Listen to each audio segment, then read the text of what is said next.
সাৱধান গুটখা প্ৰেমীৰ বাবে বেয়া খবৰ।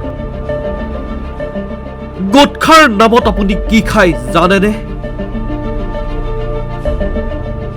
গুটখাত থকা বগা ৰঙৰ গুৰিবোৰ প্ৰকৃততে কি? কল্পনাও কৰিব নোৱাৰিব যে গুটখাৰ নামত কি খাইছে আপুনি। গুটখা খোৱাটো একাংশৰ বাবে এতিয়া ফেশ্বন হৈ পৰিছে। 10 পেকেট গুটখা নহলে একাংশৰ যেন দিনটোৱে পাৰ নহয়।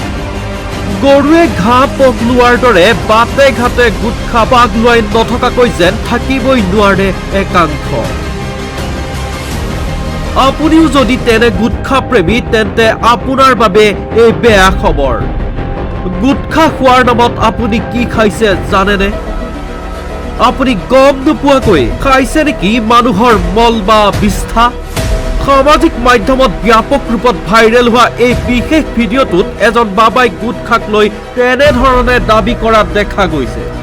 এই বাবাগৰাকীৰ মতে মানুহৰ মল বৈজ্ঞানিক পদ্ধতিৰে শুকুৱাই প্ৰস্তুত কৰা বিশেষ পাউডাৰ গুটখা কোম্পানীসমূহে ব্যৱহাৰ কৰে গুটখাৰ পেকেটত।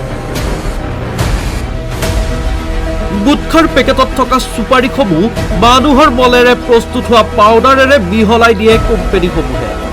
এই পাউডাৰ প্ৰস্তুত কৰা হয় হায়দৰাবাদত। হায়দৰাবাদ পৌৰ নিগমৰ মেয়ৰৰ উদ্যোগত এগৰাকী বায়'কেমিকেলৰ ছাত্ৰই সমগ্ৰ চহৰখনৰ শৌচালয়সমূহৰ টেংকিসমূহ বিশেষ পাইপেৰে সংযুক্ত কৰি এক নিৰ্দিষ্ট স্থানত চহৰখনৰ মানুহৰ সমগ্ৰ মল এঠাইত জমা কৰে। জমা হোৱা মানুহৰ এই মলত ৰাসায়নিক পদাৰ্থ লিকুইড ক্লৰিন ব্যৱহাৰ কৰি হালধীয়া ৰঙৰ মলসমূহ বগা ৰঙলৈ ৰূপান্তৰিত কৰাৰ লগতে দুৰ্গন্ধ নাইকিয়া কৰা হয়। ইয়াৰ পাছত সেই মলসমূহ ডায়াৰত শুকুৱাই পাউডাৰ প্ৰস্তুত কৰা হয়। এই পাউডাৰেই বিক্ৰী কৰা হয় কানপুৰৰ গুটখা কোম্পানীসমূহত। মানুহৰ মলেৰে নিৰ্মিত পাউডাৰ ব্যৱহাৰ হোৱা গুটখাই খাই আছে নেকি আপুনি? এই দাবী কৰিছে বিনম্ৰ সাগৰজী মহাৰাজ নামৰ এগৰাকী বাবাই। वो बायोकेमिकल के स्टूडेंट ने पूरे के पूरे जो मल हैदराबाद के बाहर इकट्ठा होता था उसमें क्लोरीन को डाल करके मिक्सअप करके पीले से व्हाइट कर दिया।